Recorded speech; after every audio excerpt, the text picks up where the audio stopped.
Husband put head in gas oven, home life happy? No. Belgravia, overseas bank clerk, absconds with fortune. How much is this fortune? £90,000. No. That's a king's ransom, Poirot. When it is used to ransom a king, it becomes interesting to Poirot. Missed typist of 21. Where is Edna Field? Oh, no. There's good stuff here, Poirot. Mysterious suicide, absconding bank clerk, missing typist. Yes, but I am not greatly attracted to any of them, mon ami. I have many affairs of importance of my own to attend to. Such as? My wardrobe, Hastings. If I mistake not, there is on my new grey suit the spot of grease. You have noticed it, perhaps, eh? No. No? Well, it's only the one spot, you understand, but it is sufficient to trouble me. Then there's my winter overcoat. I must lay him aside in the powder of Keating's. Eh? And I think...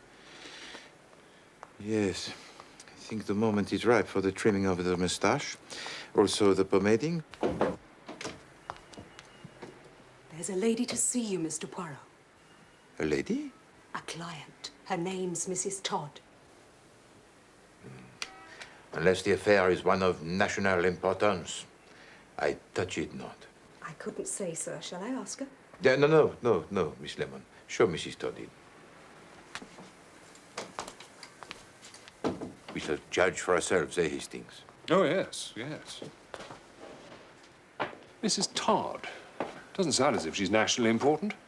Mind you, I knew a Mrs. Jones once who was master of hounds with the Mid-Rutland. Yes.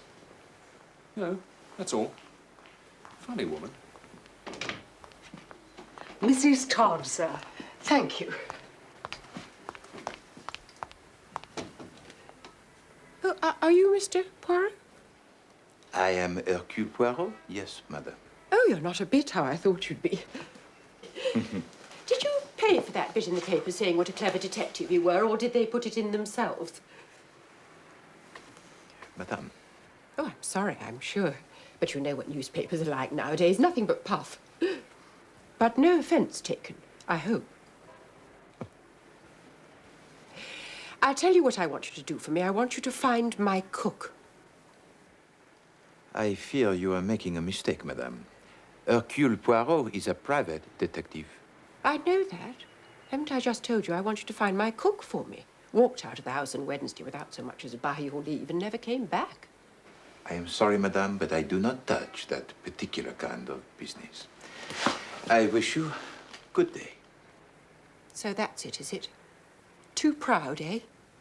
Only deal with government secrets and countesses' jewels? Well, let me tell you, Mr. High and Mighty Poirot, a good cook's a good cook. And when you lose one, it's as much to you as pearls out of some fine lady.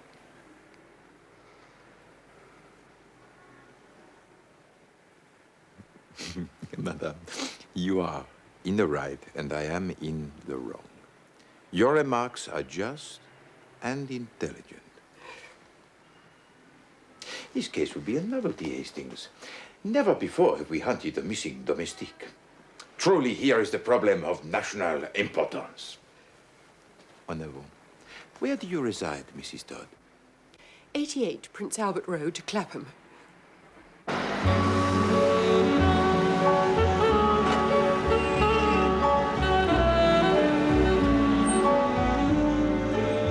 You say this jewel of a cook went out on Wednesday and did not return? Wednesday, yes, it was her day off. The day before yesterday. Has it occurred to you, madame, that she might have met with some accident? Have you inquired at the hospital? That's exactly what I thought yesterday, but this morning, if you please, she sent for her box. What box? Her box. Her trunk. Luggage. Oh, I see. Will you describe her to me, madame? Oh, she's most respectable.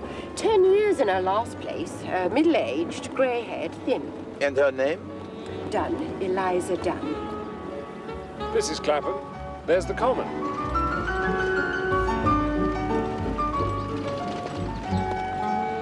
Charming. You had no disagreement with her on Wednesday, madame? No, that's what makes it all so queer. How many servants do you keep? 2. Miss Dunn and the house parlourmaid, Annie. There we are. There's 88. All right, driver.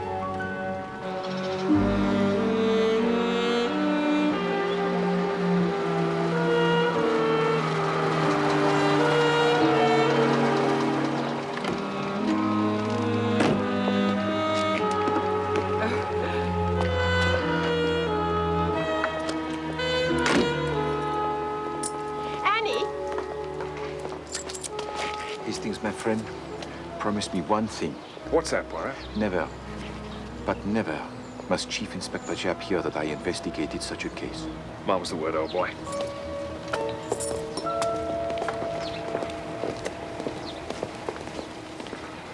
Now, Annie, this gentleman's a detective. He wants to ask you a few questions. Here we are, sir. Voyons, Mademoiselle Annie. Sit yourself. Thank you, sir. All that you shall tell us will be of the greatest importance, Annie. You alone can shed any light on the case. Without you, I can do nothing. Oh, sir, I'm sure I'll tell you anything I can, sir. That is good. Now, first of all, what is your own idea? You are a girl of remarkable intelligence that can be seen at once. But this is a queer thing, eh?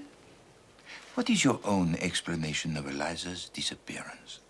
White slavers, sir. I've said so all along, sir. Only no one will listen. Cook was always warning me against them. Don't you go sniffing no scent nor eating no sweets, no matter how gentlemanly the fellow. This is something we had not thought of, Hastings. No. Right. Good heavens. But would she have sent for her trunk? Beg pardon, sir? Miss Dunn sent for her trunk, I believe. Now, if she had truly been taken by these white slavers, would she have sent for her luggage? Well, I don't know, sir. She'd want her things, wouldn't she? Even in foreign parts, she'd want her things. Who came for her trunk, Annie? The carriers, sir. The men from Carter Patterson. And did you pack it for her? No, sir. It was already packed and corded. That is interesting. That shows that when she left the house on Wednesday, already she determined not to return. You see that, do you not? Oh, I'd never thought of that. No. Tell me now, Annie. What was the very last thing Eliza said to you before she went out? She said, if there's any stewed peaches left over from the dining room, we'll have them for supper. And a bit of bacon and fried potatoes. Mad over stewed peaches, she was. I shouldn't wonder if that wasn't the way they got her. Got her. The white slavers. Ah, the stewed peaches. Quite. Thank you very much, Annie. You have been most helpful.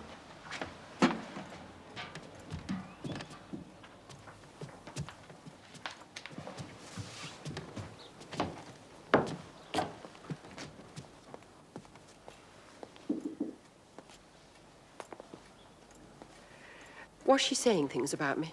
Not at all. Only things of the pleasantest nature. But for a woman of your intelligence, madame, it would be tiresome to bear with patience the roundabout methods we plodding detectives have to use. Oh, I see. Well, I wouldn't say there was all that much difference between us, Mr. Poirot. Mind you, I was always very good at general knowledge at school. There. And your husband, too, I'm sure, is the intellectual, yes? Yes. Yes, he does very well with figures. A successful businessman? With the Prudential, yes, in the city. What about the other inmates of the house, madame? Oh, you mean Mr. Simpson, our paying guest? What is his profession, madame? Oh, he's in business, too, with the Belgravia and Overseas Bank. A young man, is he? 28, I believe. He's a nice young fellow.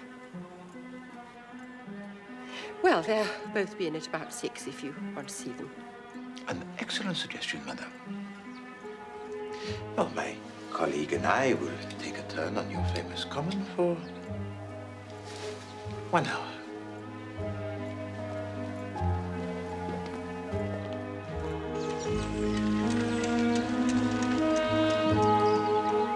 It's a curious coincidence that the paying guest Simpson works in the same bank as the absconding clerk. They must have known each other. Perhaps. Or possibly Davis visited Simpson, fell in love with the cook, and he persuaded her to accompany him on his flight. Come, Hastings. Let us go back to the Prudential, Monsieur Todd.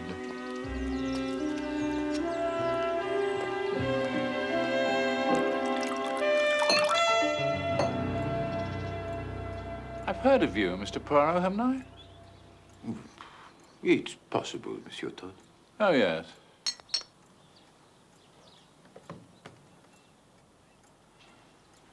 I follow crime, you know. Indeed. Well, perhaps you have some theories about the disappearance of your cook. Theories? No. It's hardly a crime, is it? Good cook, though. And economical. I'm very hot on economy. Admirable. Now, we would like to have a few words with your Mr. Simpson, if that's possible. Another one after that, Thank you. just off the next landing.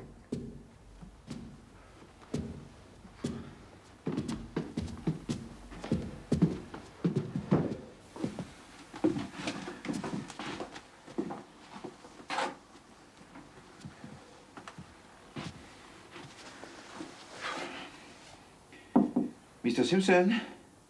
Hold on.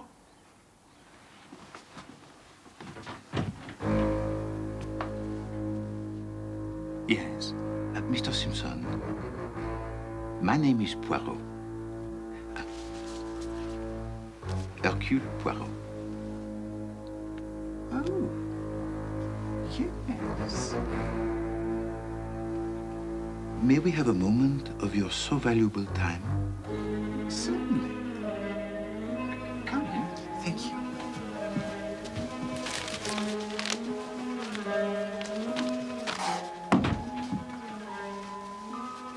Mr. Simpson, Mrs. Todd has engaged me to find Eliza Dunn, the cook. Oh? Where is she? Well, that is what we do not know, monsieur. You know her, of course. Well, I must have met her, I suppose. Well, it would seem that Miss Dunn has not been seen since Wednesday. Did you see her on that day? I don't think so. I don't know. You were at work as usual on Wednesday? Yes? Well, thank you, Mr. Simpson. It was most kind of you to spare us the time.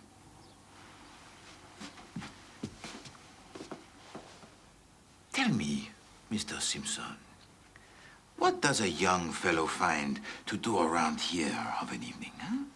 Oh, the usual things, you know. Oh, with musical evenings, amateur theatricals, that kind of thing? Yes, I suppose so. But you do not interest yourself, hmm? Afraid not. No. Thank you.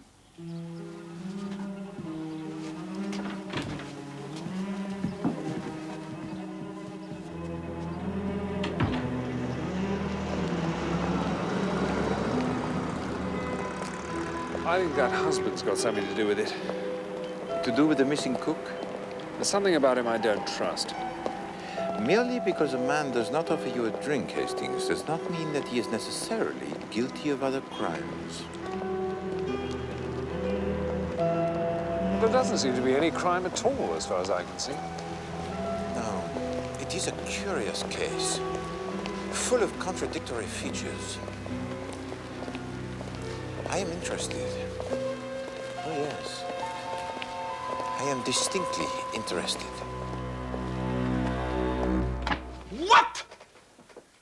What? How does she dare? What is it? As a favor, as a great favor, I agree to investigate this two-penny, half-penny affair. What is it, old chap? Read it! Read it! Mr. Todd regrets that after all his wife will not avail herself of Mr. Poirot's services. Yeah. After talking the matter over with me, she sees that it is foolish to call in a detective about a purely domestic affair. Yeah. Mr. Todd encloses a guinea for consultation fee. Is this to be believed, huh? Do they think they can get rid of Hercule Poirot like that, huh? No! No, no, no, no, no, no! 36 times! No! They send me 1 guinea, huh? No! I will spend my own guineas. 3,600 of them, if need be. But I will get to the bottom of this matter. If Eliza Dunn will communicate with this address, she will hear something to her profit. Advantage. Yes? Yes. Good. You have that, Miss Lemon? Yes, Mr. Poirot. Put it in all the papers you can think of. She won't read the Times, I shouldn't think. No, my dear Miss Lemon, perhaps she will not. But perhaps her new employers will. Now run along, Miss Lemon. Vite, vite. And you, Hastings, do not you run away with such celerity. I have work for you too. Oh, as a matter of fact, I was thinking of popping down to Sandown this afternoon. No, no, no. You do not pop. Well, there's a horse running a pal of mine owns a leg of. When he owns 4 legs, I pop with you. But now it's time for work, yes? I want you to telephone all the domestic agencies you can find and see if they have found Miss Eliza Dunn a new post. As for me, I pop to the City of London.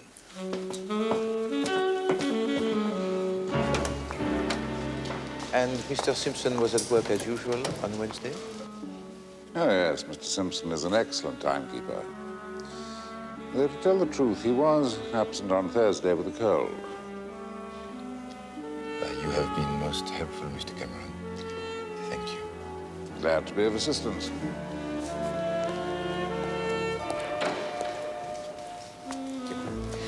It is an unfortunate occurrence, this business of Davis absconding. Oh, you read about that, did you? Well, one could scarcely miss it. Well, the newspapers love scandals about banks. That is human nature, Mr. Cameron. But it is comforting for us mere mortals to know that banks, too, have their difficulties. Again, I thank you, monsieur.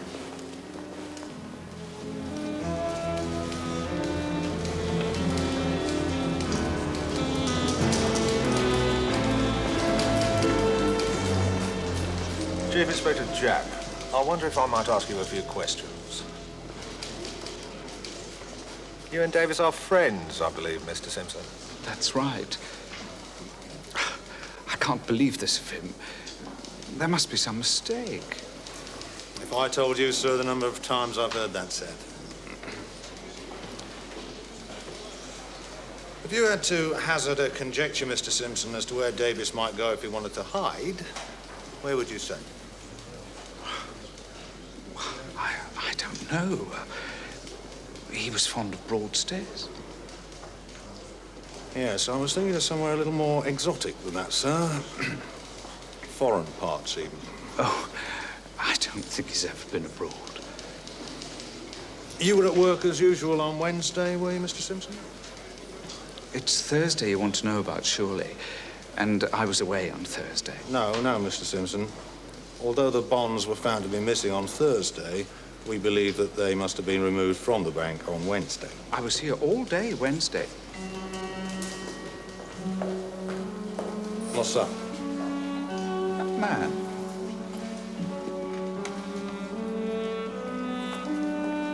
What about it? He was at my diggings yesterday. Was he, by George?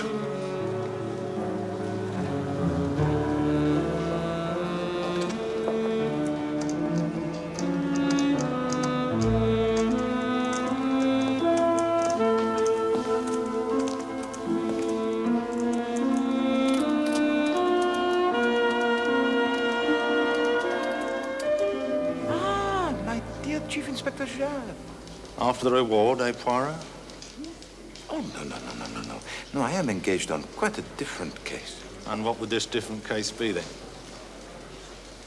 Ah, well, now, there is such a thing as client confidentiality, Chief Inspector. Let me just say that this case I am engaged on is of national importance. Well, I'm glad to hear it, Poirot. Someone was trying to tell me you'd gone into the missing domestics business.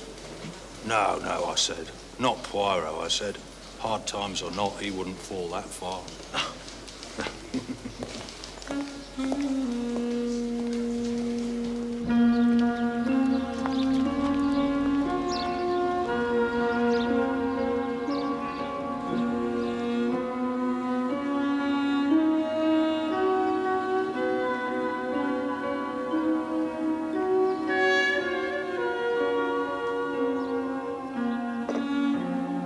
No word from Eliza Dunn, Miss Lemon. No, Mr. Poirot.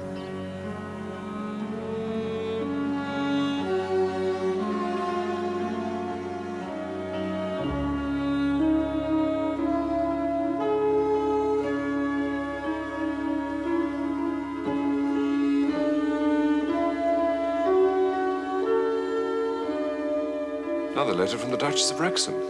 No. She sounds desperate. No.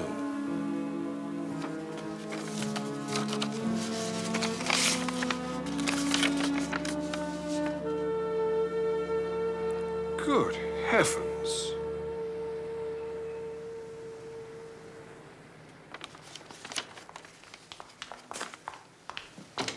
Mr. Poirot, Mr. Poirot. Yes, Miss Lemon, yes. There's a letter, sir. A letter from Eliza Dunn. There! Did I not tell you, Hastings? And you try to waste Poirot's time with the duchesses. Well, eh? I only thought... You must learn, my friend, the patience. Read it to us, Miss Lemon. Dear sir or madam, ref your ad in the paper. I already got my legacy, if there's some mistake. Yours truly, Eliza Dunn, miss. P.S. Thanks all the same for your trouble. What does she mean, legacy? We must talk to this woman at Fell Cottage, Amdale, Keswick. Keswick?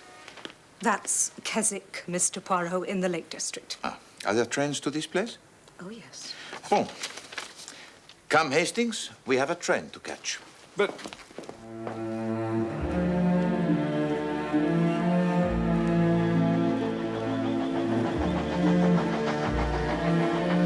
Look at it, Hastings. Not a building in sight. Not a restaurant. Not a theater. Not an art gallery. A wasteland. I thought you liked the country. But this is not the country, my friend. The country is full of trees and flowers and public houses. This is a desert. I don't know why we've come all this way anyway. You found the cook. No, the cook is but the beginning of the story, Hastings. We're on to bigger things.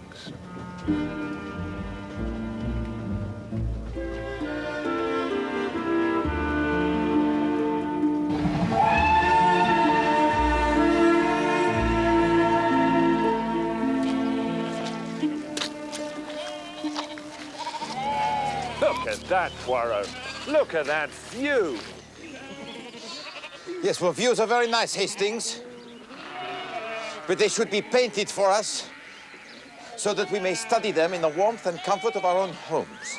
That is why we pay the artist for exposing himself to these conditions on our behalf. What do you mean conditions? It's a wonderful day. Just fill your lungs with that air. No, my poor friend. This sort of air is intended for birds and little furry things.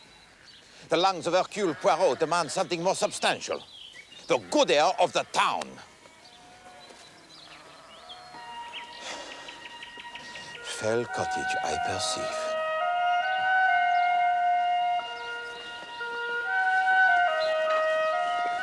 We have got the right Eliza Dunn, have we? I mean, what's she doing all the way up here?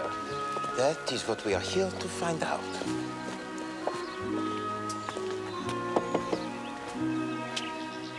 Wonderful position. If you are rock is wonderful. Yes? Miss Eliza Dunn, Yes. Formerly in the employ of Mrs. Ernestine Todd at 88 Prince Albert Road, Clapham. That's right. I am Hercule Poirot, Miss Dunn. Well, you were kind enough to answer my newspaper advertisement. Oh, yes. Well, like I said in my letter, sir, I've already got my legacy. Miss Dunn, may we be permitted to come into the house for a moment? I'm sure your employer will not object. No, she won't mind. Come in. Thank you. Come in.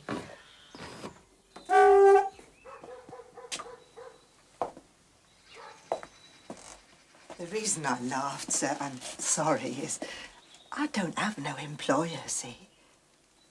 This is my house. Oh, Miss Dunn, forgive me. That's all right, sir. You wasn't to know. This is part of my legacy, see? Oh, sit down, do. Thank you.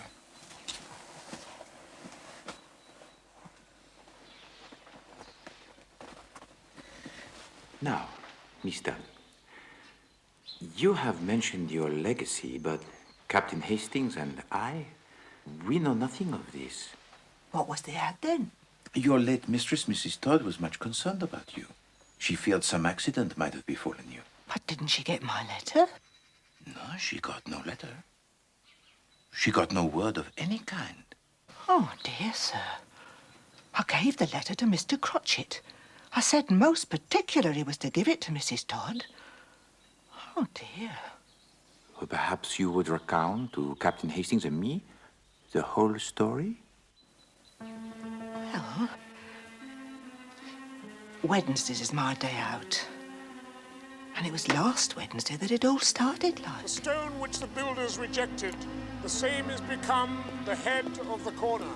I'd been over to see my friend in Oxton and I was on my way home when a gentleman stopped me. He said he'd been asking for me at number 88. Then he told me some story about an old friend of my grandmother's in Australia leaving me a house and some money in her will. Well, I didn't believe him at first. And then he showed me this letter. It will be the stone which the builders have rejected.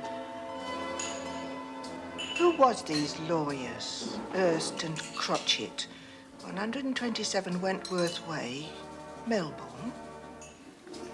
Well, one of them is right here, Miss Dunn. Benjamin Crotchet, attorney at law. I hope that allays your very understandable fears. Oh, yes, indeed, sir. I didn't mean to doubt you. Now, Miss Dunn, to business. I do have to tell you that the house is in Chiswick. Ah, that's just over by Acton, isn't it, sir? No, Miss Dunn, it's in the north of England, near Carlisle. Oh, my good God. But before we confront that particular difficulty, there is one other stipulation that we should get out of the way. Whatever's that, sir? Well, it's of no importance as it doesn't apply in this case, thank heaven. It's just a stipulation that you should not be in domestic service. Oh. Whatever's the matter, Miss Dunn? I'm a cook, sir. Didn't they tell you at the house? My dear Miss Dunn, I had no idea. This is very unfortunate. Will I have to lose the money, sir? And the house, sir? Sounds ever so nice. Even if it is a bit out of the way. I believe I have it. We lawyers always know a thing or two. The way out here is for you to have left your employment before we met. But we have met, sir, I mean, and I haven't. Haven't you? No. Haven't you, Miss Dunn? No.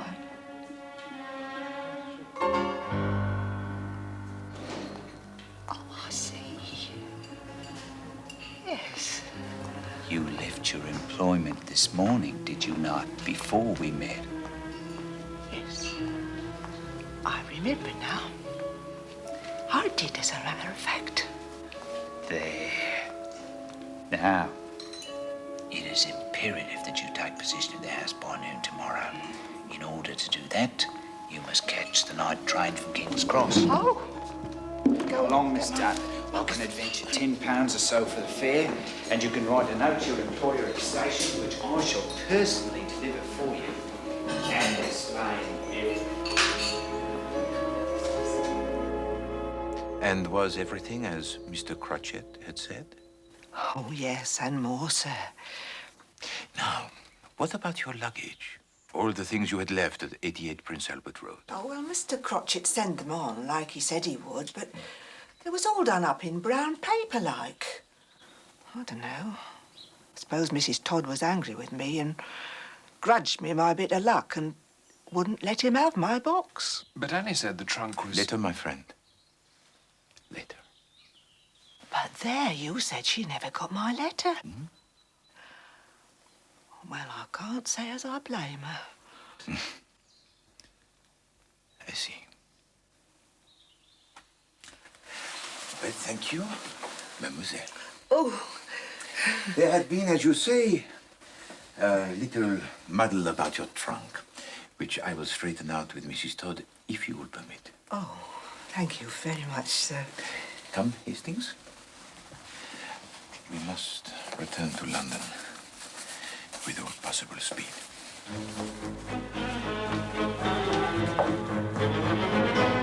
Is there nowhere you can contact the Chief Inspector Japp? Then telephone him at his home. Yes, of the greatest urgency. Tell him he should not be looking for Davis. He should be looking for Simpson. No, not Davis, but Simpson!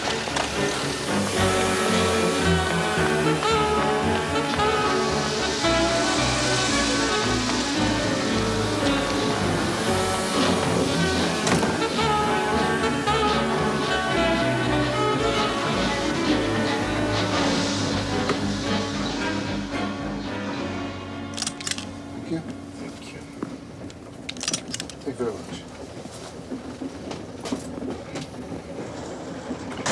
Why should Japp want Simpson all of a sudden? What's Simpson supposed to have done? Hastings, my friend, the little grey cells are not working today, huh? They take a little vacances, huh?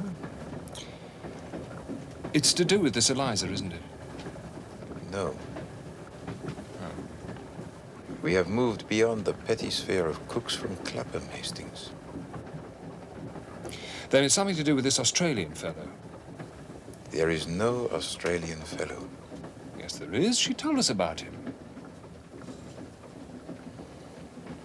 Do you remember when we interviewed Simpson? Interviewed Simpson?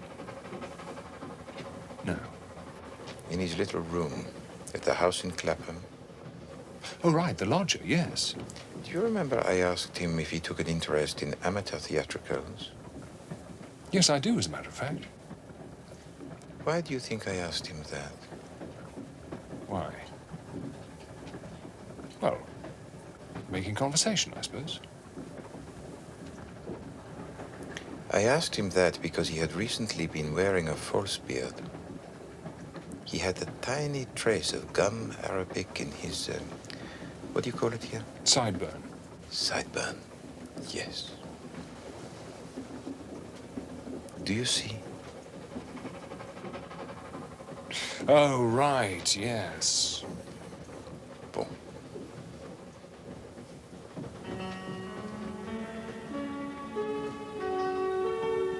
The Australian was Simpson in a false beard.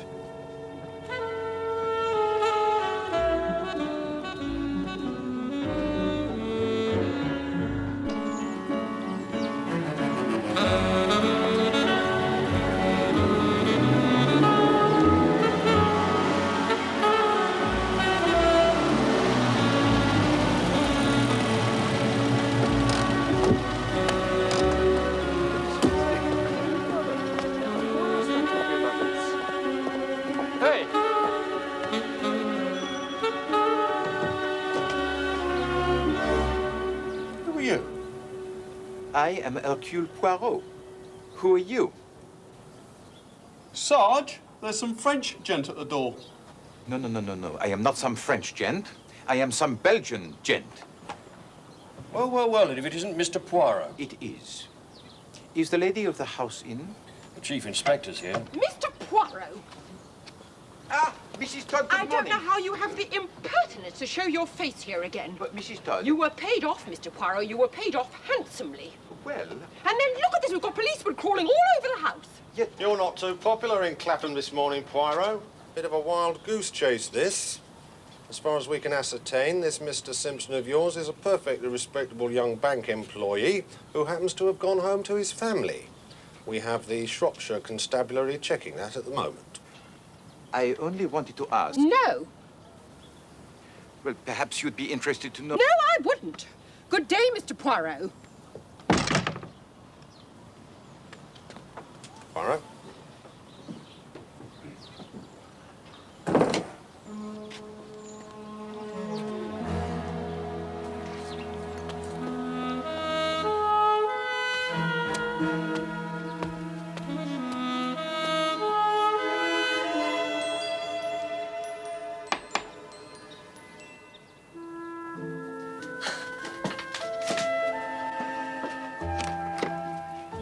Annie, I need to ask you a question.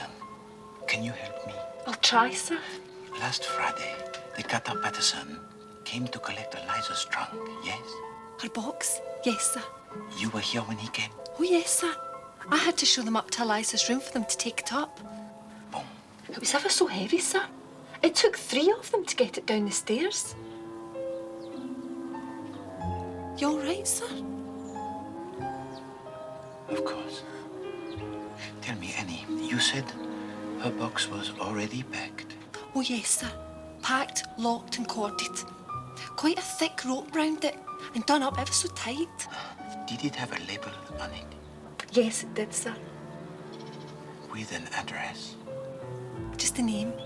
Miss Eliza Dunn, it said. Twickenham Station to be called for. Very well, Annie. Thank you. Au revoir. Au revoir, sir. Excellent.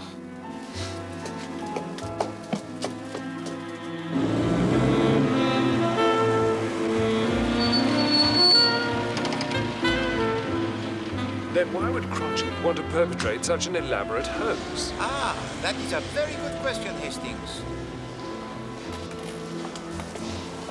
But Eliza Dunn has got her house. I shall be surprised if she finds she has more than a 6 months lease. So what did Crotchet want? Crotchet? Well, Simpson then, pretending to be Crotchet. He wanted something that Eliza Dunn had. Money, the Australian legacy. He wanted a battered old tin trunk. Her trunk? There's nothing in it. But he could buy a trunk. Oh, but he did not want a new trunk, mon ami. He wanted a trunk of pedigree. A trunk of assured respectability. Now, look here, Poirot. What would Simpson want an old trunk for? To put the body in, of course.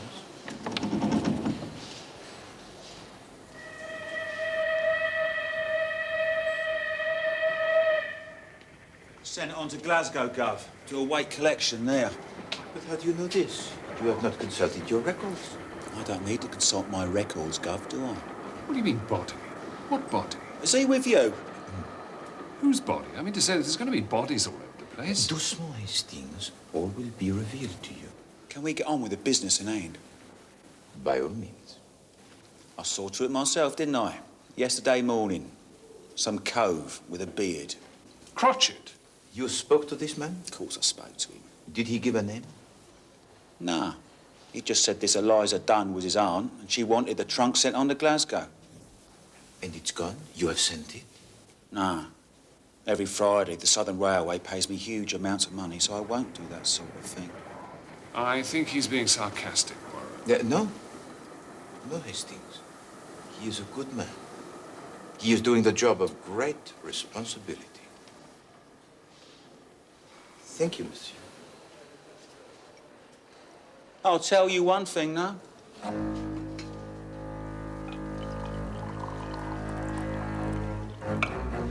And what is that, monsieur? Are you looking for this bloke or something? Well, of course we're looking for him. I'm talking to the engineer, not the oil rag. Now, look here. No, Hastings. What is this one thing you will tell us, monsieur? All right. I'll tell you. I'll tell you where he is. There. Go on. Well, at least where I think he is. Ah, a bit less sure now. I bet he is. I bet he's where I say. And where do you say? Bolivia. There. Bolivia. That's in South America. And what is it that makes you think he is in Bolivia? Well, going there, at least, on his way, like. He has to pay for this trunk to be sent on to Glasgow, see? I see. He takes out a wad of notes, choke a cart horse it would. There's a few English notes there, which he pays what he owes me with. But I couldn't help but notice most of the other notes were Bolivian. Hastings, this gentleman is a genius. How do you know they were Bolivian? Well, one tiny little thing was, they had Bolivia written all over them, didn't they?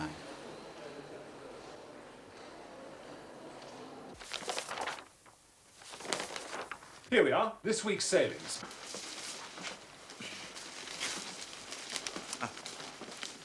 Nothing for Bolivia today.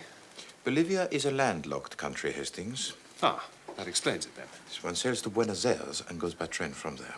What lovely names they all have. Queen of Heaven sailing for Caracas. Thank you, Miss Lemon. Can we stick to Buenos Aires, please? Ah, here we are. The SS Novonia from Southampton at 1 a.m. Well, let's go then. Are we looking for Simpson or the trunk? Simpson, of course. The trunk is in Glasgow. But first, Scotland Yard.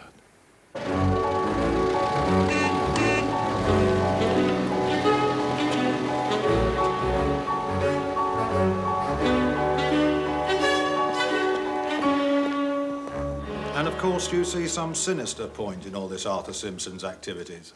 Oh, yes, of course, Chief Inspector. 6 months' rent on a house, £150 to Miss Dunn. It is not much to assure the success of his plan. And this famous plan is?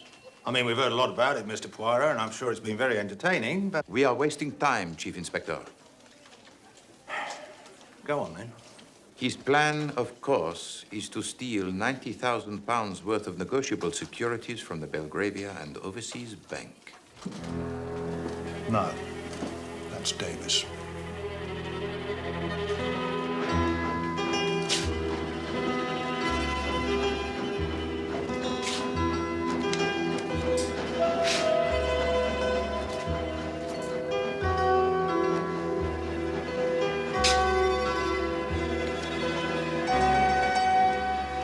Here it is, Sergeant.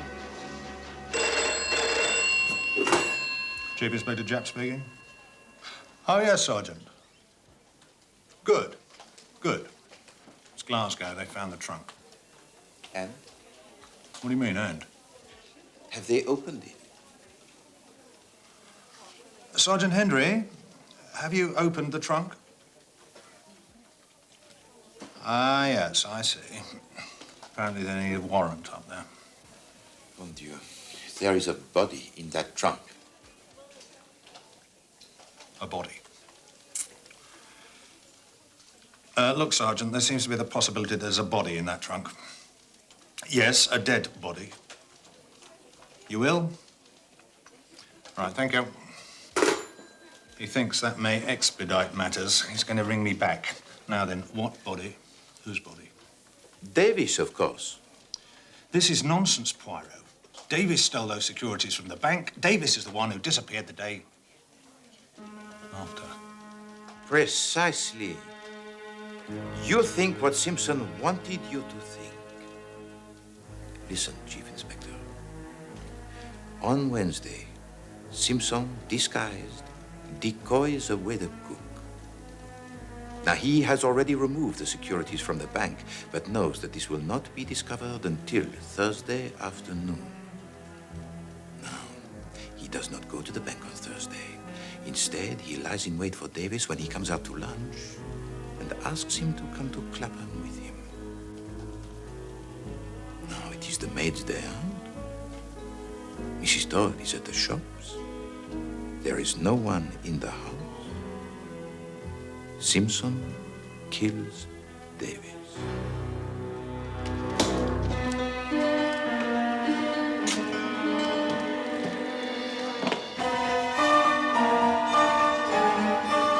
The one difficulty for a murderer is the disposal of the body. And that is why Simpson wanted the trunk of Miss Eliza Dunn.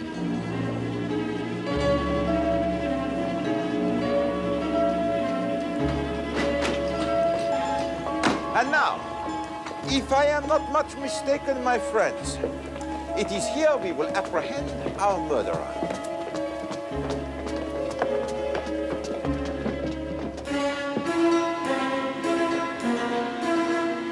Have I got something wrong, Chief Inspector? No, Poirot. Can't be right every time.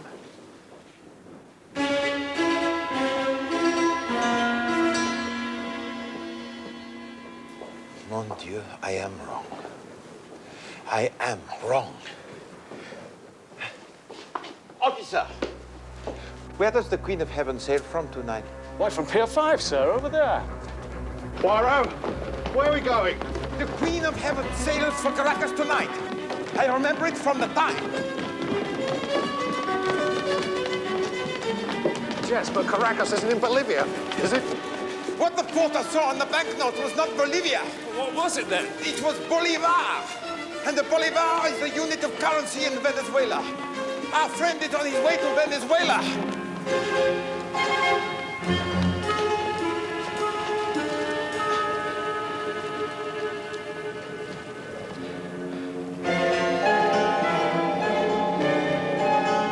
Simpson!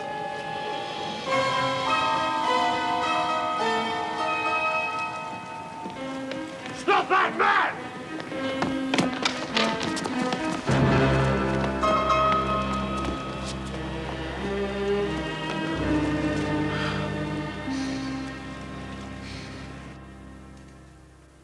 No, Miss Lemon, to the left. At least 1 centimeter to the left. That's better.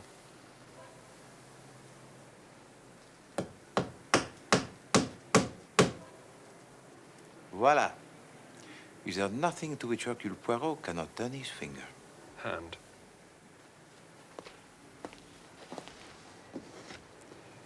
Pay to Hercule Poirot the sum of 1 guinea only, Ernest Todd. It is to me, Hastings, a little reminder. Never to despise the trivial, but the undignified. A disappearing domestic at one end, a cold-blooded murder at the other.